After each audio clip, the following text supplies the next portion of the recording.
딱딱하고 교리적인 내용이 굉장히 많습니다. 1장부터 11장까지는 주로 신학자들이 말하기를 교리라 이렇게 말해요. 뼈대, 우리가 예수님을 믿는 이유, 믿으면 어떤 결과가 주어지는지, 그리고 어떤 믿음 위에 서 있는지. 그래서 로마서 1장부터 11절은 기독교의 기본 교리예요. 그렇다면 12장부터 마지막 16장까지는 그 교리 위에 성도들이 살아가는 삶, 교리와 삶이 같이 가야 됩니다. 신학과 생활이 같이 가야 돼요. 또 신앙과 생활도 같이 가야 됩니다. 신앙은 굉장히 교회에서 예배도 잘 드리고 말씀도 잘 듣고 아주 친절하고 따뜻하면서 생활로 나아가면, 가정으로 돌아가거나 직장과 사업장에서는 그렇게 엄하고 그렇게 이기적이고, 이건 신앙과 생활이 따로 노는 겁니다. 우리가 하나님을 경외하고 하나님을 잘 섬긴다면 생활에서도 가정에서도 존경받는 아버지요, 남편이요, 아내가 될 수 있어야 되고요, 존경받는 어머니 혹은 존경받는 사장님, 존경받는 직원 될 수 있어야 되거든요. 이게 신앙과 생활, 신학과 생활이 같이 가는 겁니다. 그래서 로마서 말씀은 신학을 전반부에 말했다면 12장부터는 생활을 말해줍니다. 바울이 말하고 있는 신학은 뭐냐? 우리는 모두 다 죄인이다, 이 말입니다. 유대인도 죄인이요, 이방인도 죄인이요, 남자도 여자도 어린이도 어르신도, 이 세상에 태어난 모든 사람은 아담 이래 모두 다 범죄한 죄인으로 태어났다는 겁니다. 죄는 어떻게 됩니까? 죄는 반드시 심판받습니다. 몰라 이 세상에서는 죄를 숨기고 공소 기간을 숨었다가 나오면 살 수도 있지요. 그러니 살인에 대한 공소시효는 이제 사라졌어요. 어쨌든 이 땅에서는 죄를 가리고 숨기고 살아갈 수 있습니다. 그러나 하나님의 눈을 속일 수가 없어요.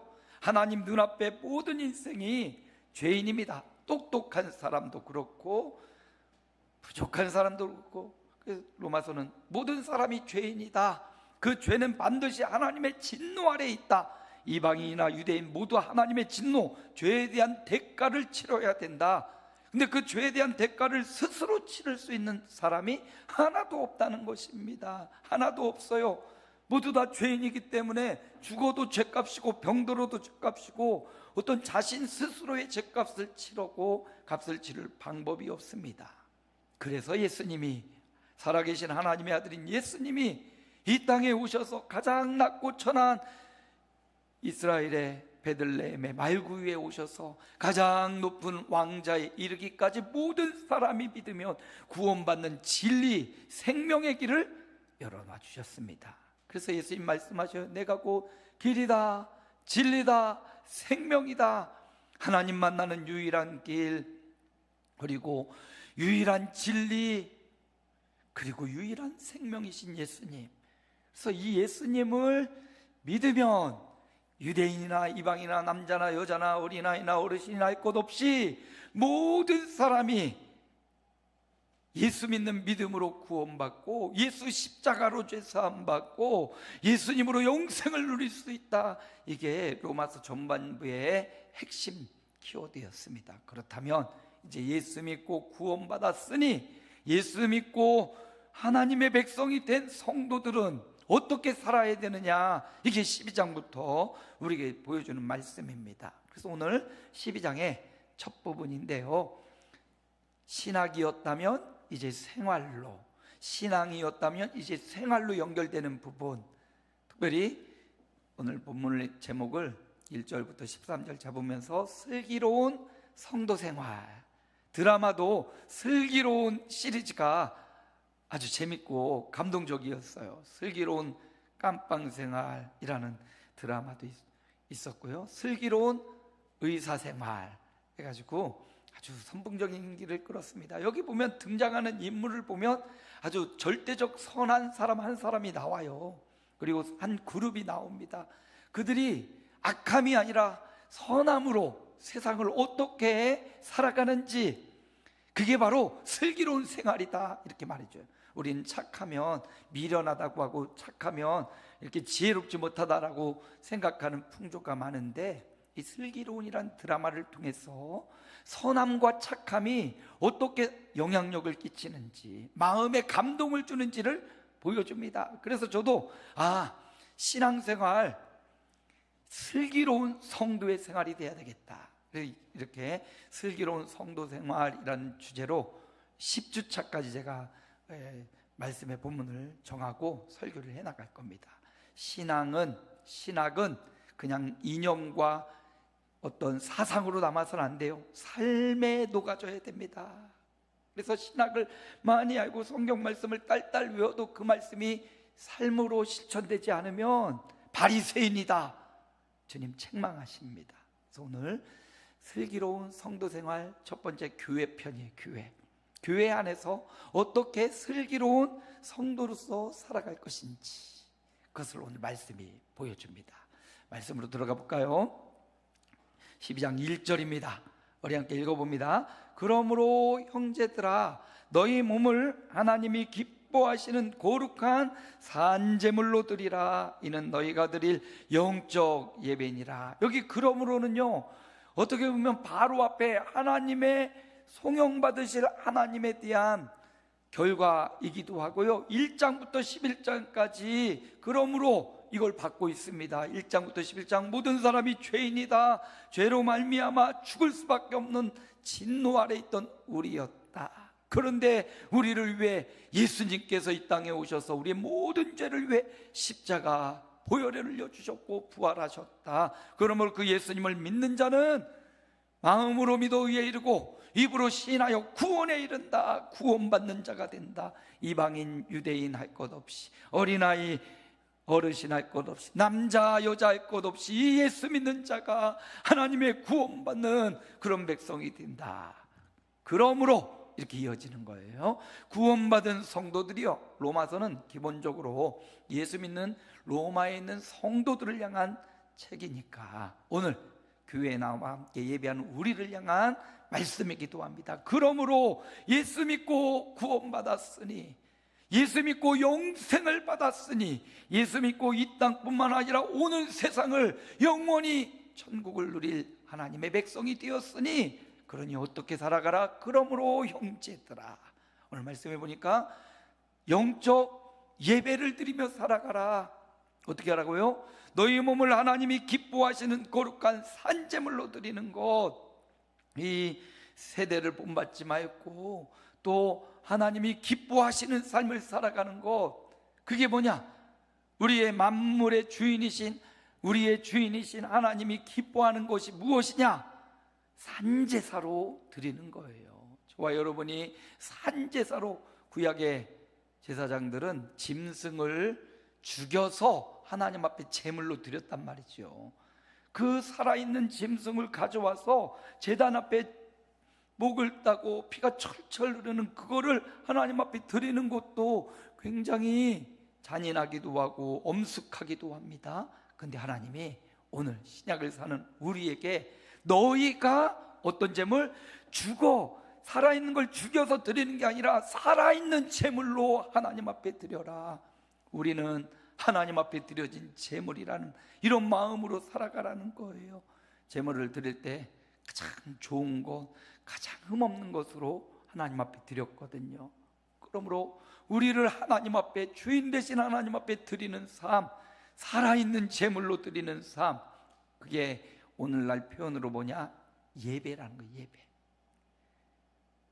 너희가 드릴 영적 예배가, 우리가 하나님 앞에 이렇게 모여서 드리는 예배가 하나님이 가장 기뻐하시는 산 제물의 제물이 되어 하나님 앞에 드려지는 거래요. 오늘 우리의 예배, 누구는 피곤하고 누구는 힘이 들고 누구는 어렵고 누구는 감당하기 힘든 시험에 있을 수도 있어요. 그럼에도 불구하고 하나님 앞에 나와서 드리는 예배, 이것이 하나님이 가장 기뻐하시는 산 제물로 우리를 받으시는 예배라, 이렇게 말씀하십니다.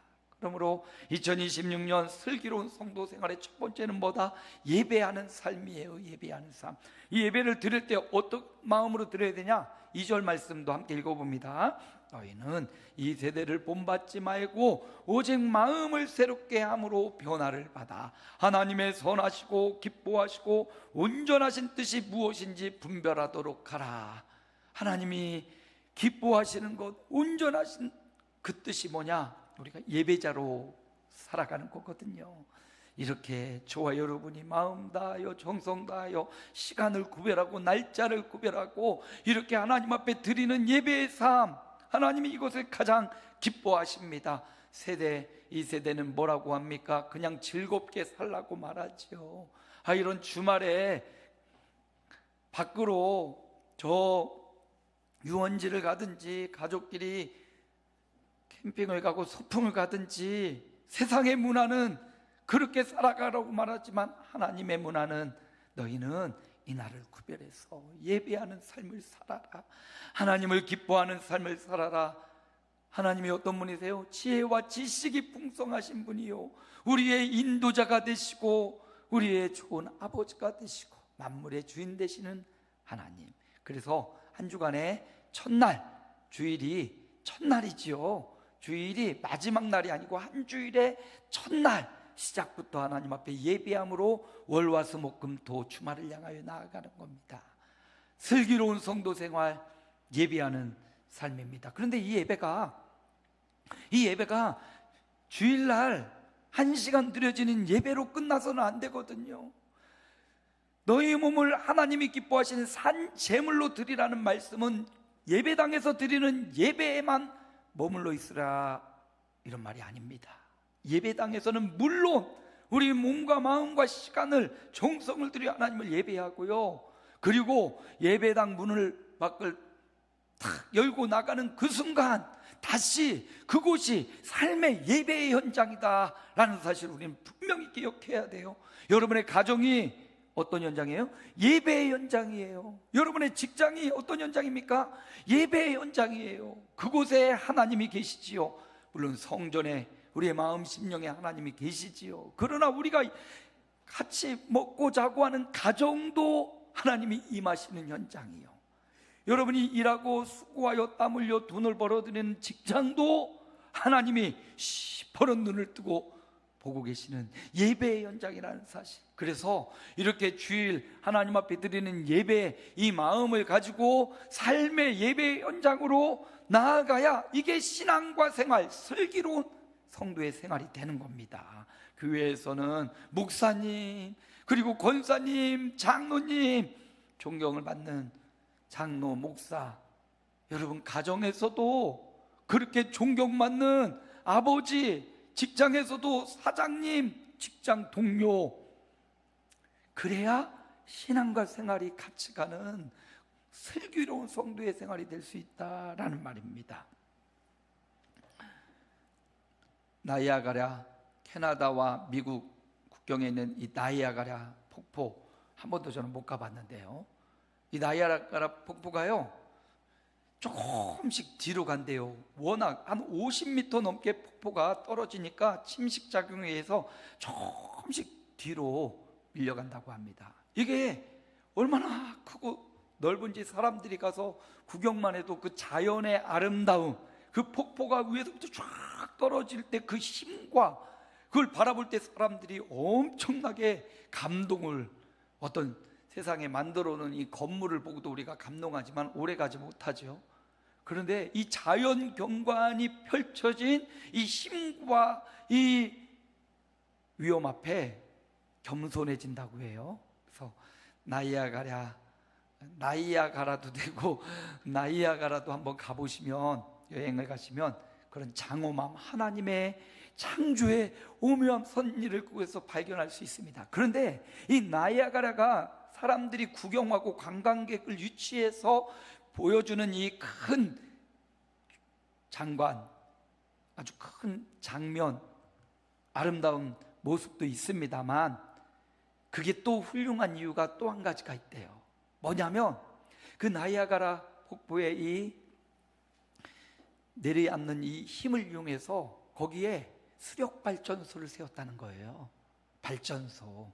그래서 그 나이아가라 폭포의 힘을 가지고 수력 발전소를 만들어서 거기서 생성된 전기가 멀리 도시에까지, 여기에 생성되는 전기가 없다면 그 도시에 흑암이 내려앉았을 거예요. 근데 수력 발전소를 잘 만들어서 그 폭포의 힘을 가지고 터빈을 돌리고 전기를 생성해서 수많은 사람들의 빛을 밝히는 전기의 역할을 감당했다. 여러분, 이 말씀 우리에게 적용시켜 보면 예배는 어떻게 보면 장관처럼 폭포가 일어나는 아주 내려있는 힘있고 멋있고 장엄한 광경이라고 할 수 있어요. 그 광경과 힘을 어디로 가져가요? 그것을 끌어서 삶의 현장으로 가져가서 세상을 밝히는 전기가 된 것처럼, 오늘 저와 여러분이 예배당에 나와서 이렇게 예배를 드리는 이 장엄한 영광스러운 예배 현장, 예배자로 살아가시고, 그 예배 현장과 감격을 여러분의 삶의 현장, 가정과 직장과 생업으로 가져가서 거기에서 전기처럼 그곳을 밝히고 그곳을 그리스도의 영광과 찬양으로 밝혀낼 수 있는 삶의 예배자들로 세워주시기를 축복합니다. 그러려면 세상 본받으면 안 돼요. 마음을 늘 새롭게 주님의 말씀으로 변화를 받고요, 하나님의 선하고 기뻐하시고 온전하신 뜻을 따라 먼저는 드려지는 예배에 핵심을 두고 드려지는 예배 생활을 온전하고 바르게 하시기 바랍니다. 그리고 그 힘을 가지고 한 주간 열심히 또 살아가는 거죠. 그래서 성경에도 보면 안식일을 기억하여 거룩히 지키라, 모든 날이 너의 날이지만 이 날은 주님의 날이다 라고 안식일을 구별하셨던 주님, 그 의미를 되살려서 우리는 날마다 날마다 주님의 날이지만 그 중에 하루 주일을 구별하여 하나님 앞에 나와 예배합니다. 말씀을 듣고요, 찬양을 올리고요, 성경을 읽고요, 그 말씀, 그 힘, 그 은혜를 가지고 세상에 가정과 직장과 생업의 현장에서 그 힘을 전기처럼 불을 밝혀주는, 생명을 밝혀주는 예배자로, 드리는 예배와 삶의 예배가 조화를 이루는 예배자로 사도 바울이 말하고 있습니다. 신학을 알고 예수님을 알고 교회를 다니고 공동체 생활을 한다면 이제 어떡하라고요? 그 삶의, 그 드려지는 예배의 현장에서 이제 너의 삶의 예배 현장으로, 그러므로 영적 예배자로 살아가라. 그렇습니다. 기독교인은 교회에서만 기독교인이 아닌 거죠. 예배자는 이렇게 예배당에 와서 드리는 예배자만이 아니죠. 그 예배를 중심으로 삶의 예배가, 여러분의 가정의 예배의 현장이에요. 부부관계가, 부모와 자녀들의 관계가, 여러분과 여러분의 부모의 관계가, 여러분과 여러분의 세상 사랑하는 사람들과의 관계가 예배의 현장이다. 그런 하나님 앞에 드려지는 살아있는 산 제물, 영적 예배자로 살아가시기를 축복합니다. 슬기로운 성도 생활 두 번째도 볼까요? 4절입니다. 함께 읽습니다. 우리가 한 몸에 많은 지체를 가졌으나 모든 지체가 같은 기능을 가진 것이 아니다. 슬기로운 성도 생활, 교회라고 했잖아요. 교회 안에 많은 지체가 있어요. 우리 몸에도 많은 지체가 있죠. 손도 있고 발도 있고 코도 있고 눈도 있고 보이는 것도 이렇게 있지만 보이지 않는 우리 머리 안에 뇌가 있고 우리 배 안에 오장육부가 있잖아요. 그리고 그것들 또 자세히 살펴보면 세포 하나하나가 다 이렇게 만들어져서 우리 몸이 구성되고 우리가 말하기도 하고 생각도 하고 사랑하기도 하고 감정을 가져 슬퍼하기도 합니다. 그런데 주님이 말씀하시기를 슬기로운 성도생활 교회에서는 우리가 다 많은 지체가 있다, 다양하다. 그런데 다 같은 기능을 갖고 있는 것 아니다. 다 같은 기능을 갖고 있지 않아요? 그럼에도 같은 기능을 갖고 있지 않은데 이것도 어떻게 되어 있습니까? 유기적으로 연결되어 있는 거예요. 손에, 발에, 머리에, 이것들이 다 다른 기능이지만 어떻게 보면 유기적으로 다 연결되어 있어서 뗄래야 뗄 수가 없지 않습니까? 교회 생활도 마찬가지예요. 교회 안에 우리 몸처럼 우리 어르신도 있고 어린아이도 있고요, 똑똑한 사람도 있고 연약한 사람도 있고 건강한 사람도 있고 남자도 있고 여자도 있고, 다 같은 기능을 갖고 있지 않지만 다른 지체를 갖고 있고 많은 지체가 있구나. 6절도 함께 읽어봅니다. 우리에게 주신 은혜대로 받은 은사가 각각 다르니 혹 예언이면 믿음의 분수대로, 6절부터 쫙 이어져 예언, 그리고 섬김, 가르침, 위로, 구제, 다스림, 긍휼, 7가지를 나열하고 있습니다. 그냥 7가지보다 더 많은 교회 안에 역할이 있을 겁니다. 그 역할과 각각의 다른 부분들이 있다라는 걸 우리에게 보여주는 거예요. 그렇죠. 인류의 수많은 인구가 이 땅에 태어나고 또 죽고 또 다시 태어나고 그랬는데, 그렇게 수많은 사람들이 오고 갔지만 전혀 다 달라요. 내가 낳은 내 자녀들도 성격이 다 다르고, 물론 좀 닮긴 했지만 다 달라요. 사람이 한 사람 한 사람 다 고유합니다. 그래서 인간이 존귀한 거죠. 근데 우리를 가지고 계속 복제 인간을 만들어내. 이제 이 복제 문제가 실제로 이제 곧 다가오고 있거든요. 참 이 신학적 문제가 굉장히 심각할 텐데, 똑같은 것들이 계속 복제가 돼 있어요. 근데 그렇게 똑같이 복제되어 만들어 놨어도 각 상황마다 그들이 조치하고 취하는 행동이 달라져요. 이게 신비한 거죠. 여러분, 우리가 존귀한 건 고유하기 때문에요. 보석이나 다이아몬드가 귀한 건 그게 희소성이 많이 있지 않기 때문에 귀한 것 아닙니까? 물론 쓸모가 있어 귀한 것도 있어요. 우리는요, 오고 가는 세월 속에 나라는 존재는 단 한 명이잖아요. 나라는 인격체는 단 한 명이에요. 나를 많이 닮은 우리 자녀들도 있지만 그 아이들도 나와 다르잖아요. 그런데 하나님이 그렇게 각각 다른 하나밖에 없는 인생으로 태어나서 살아가기 때문에 서로 나랑 안 맞아, 나랑 좀 달아, 내 생각과 전혀 다르고, 어떤 사람은 대화 몇 마디만 해도 나랑 너무 안 맞네, 거부감이 일으켜지기도 해요. 근데 교회라는 곳은요, 그런 사람들이 모여있는 곳이 교회예요. 내 마음에 쏙쏙 맞고 나랑 암수처럼 쫙쫙 맞는 사람만 있는 곳이 아니라, 로마 교회도 마찬가지, 고대 2000년 전 로마 교회도 그렇고 오늘날 교회도 마찬가지예요. 다양한 사람들이 모여서 교회 공동체를 이루고 있습니다. 그러니 사도 바울이 이제 이 예수 그리스도로 구원받고 영생을 얻은 성도들아, 너희가 교회를 이루었는데 첫 번째는 예배자가 돼야 되고, 두 번째는 너희가 서로 다 다름을 인정해라. 나랑 같아야 돼. 그러면 싸움이 일어나죠. 부부간에도 내 방식대로 해, 이렇게 강요하면 다툼이 일어나게 돼 있죠. 하다못해 한 입을 돕고자 하는 부부 사이에도 내 거를 강조하다 보면 멀어지게 되는데, 교회 공동체 안에서 어떻게 해야 됩니까? 다름을 인정해 주는 거예요. 너는 찬양을 잘하는구나, 너는 봉사를 잘하는구나, 당신은 또 하나님 앞에 드림을 잘하는구나, 당신은 헌신을 잘하는구나 하면서 각각 다름을 인정해 줘요. 여기 7가지가 나와요. 예언, 이건 말씀을 전하는 걸 말합니다. 섬김, 봉사하는 거지요. 가르침, 교사들을 말하는 거예요. 위로, 이건 긍휼로 사람들의 마음을 품어주는 거죠. 구제, 실제적인 도움을 줘서 그들을 도와주는 거예요. 그리고 다스림, 정치하고 교회를 평안하게 행정하는 거죠. 긍휼, 긍휼을 불쌍히 여겨주는 마음이죠. 교회 안에 이렇게 은사가 다양해요.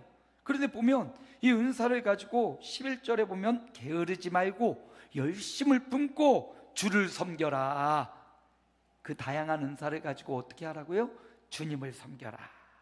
주님을 섬기기 위해서 성도를 섬기고 하나 되는 마음을 가져라. 다름을 인정하라는 거예요. 교회 슬기로운 성도 생활, 교회 생활은 서로 다름을 인정해 주고요, 필요 없어 하고 잘라내면 아픕니다. 꼭 아무 필요 없는 것 같아도 꼭 필요한 게 있어요. 우리 몸에 장기들이, 하나님이 만드신 장기들이 다 있는데 그 장기들이 필요 없는 게 하나도 없어요. 다 때를 따라 하나님이 우리 인생이 살아갈 수 있도록 만들어 둔 것이지요. 독일의 유명한 베를린 필하모니라는 건물이 있어요. 여기는 공연장인데 특히 음악, 오케스트라 공연을 많이 하는 곳이에요. 베를린 필하모닉 하면 세계적으로 유명한 그 공연장입니다. 그런데 여기 이 공연장을 최초로 설계했던 이 설계자가 한스라는 사람인데, 어떻게 이 공연장을 만들까, 건축물을 만들까 고민하다가, 이전까지는 공연장은 어떤 형식이냐면 쇼박스, 그냥 직사각형이나 사각형 형태로 돼가지고 무대가 앞에 있고 전 관람객들은 이렇게 예배당처럼 저를 쳐다보고 있는 이런 쇼박스 형태거든요. 이게 그냥 앞을 보는 거예요, 다. 그래서 높낮이를 두고 앞을 보고 앞에서 무대에서 공연을 하든지 설교를 하는 형식이잖아요. 그런데 이 사람이 그러지 말고 여기서 오케스트라를 공연을 한다면 모든 중심이 바로 그 무대가 돼야 된다. 그러면 앞을 바라보고 있는 게 아니라 원형으로 만들어서 가운데서 공연을 하고 온 사방에 관객들을 배치를 시켜놓은 거예요.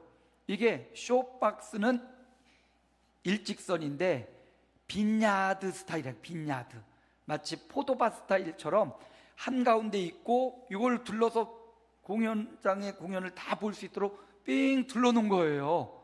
그러니까 관객들은 일직선에서 앞만 보고 있었는데 서로 이렇게 보면 저 건너편 사람도 보고 앞에도 보면서 삥 둘러서 음악 중심으로 그것을 볼 수가 있다는 거죠. 이거 참 기발한 아이디어로 최초로 베를린 필하모니 공연장을 이렇게 세우고, 그 다음에 이제 호주의 오페라 하우스라든지 우리나라에도 롯데에 그런 공연장이 세워졌다고 합니다. 그래서 관람 무대 중심이 아니라 관객 중심으로 빙 둘러서 그것을 관람할 수 있도록 해놨다고 하죠.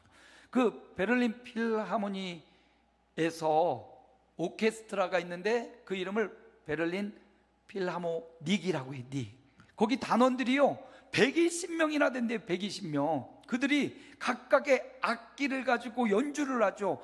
지휘자의 지휘를 따라 수많은 악기들이 있을 거 아닙니까? 피아노 가장 기본적이겠죠. 피아노도 있고 바이올린 1도 있고 바이올린 2도 있다고 해요. 바이올린 1은 대부분 멜로디를 따라가고 2는 화음을 넣는 거라고 하네요. 그리고 그 안에 엄청난 역할들이 있잖아요. 그 중에 심벌즈 짱 한번 치는 거잖아요. 그거 보면 그 음악의 오케스트라 하모니에 어쩌다 한번 짱 치든지 짜잔 치고 끝나거든요.